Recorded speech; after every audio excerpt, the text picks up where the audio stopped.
به راستی سوریجا کنو ام تیده باشور کردستان به راستی جه بدنگی که یا حرمی هیا سروی اساسی خطریه کو سر باشور کردستان خطریه که جدیه وکه گل وکه کساتی کو به خطریه دبینه از بانک هپگی دکم دیسا وکه 2014 به بکه نوا تفگری جبرگو راستی خطریه که پرمازن سر خطا 36 توای کردستان هیا چاو 2014 توای گل کردستان یه باشور کردستان پاراست دیسا پیوستی هیا بکه نوا تفگری گل پارتین سیاسی بگه دیالوگ به هم ملی تدریبی و هم ملی پاراستنه بکه نوا تفگری تشتکی پیوسته و زورونلیه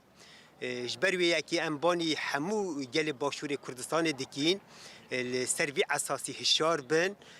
بانگ گریلای خواه بکن بانگی پیشمرگین خواه بکن همو ببن یک جبو پاراستن خاکا آخا کردستانه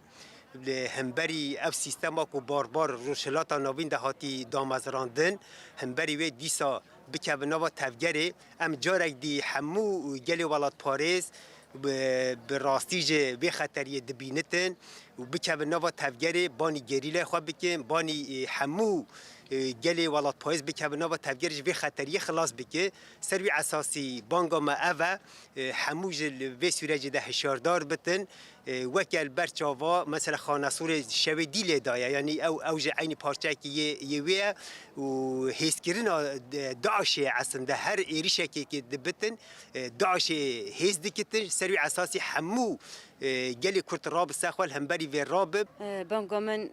جبو هیزین نانوتای ها جبو توای باشور هیا چون که اینها ارتق هزا که داعشی تاجره که جل گرینگ هیان ها تاجره که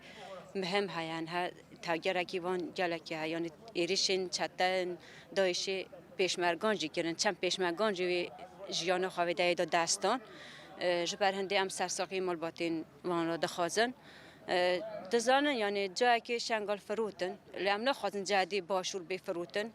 امجی چون که بنسیا باشور دانن و که شینیا ورگاه مخموره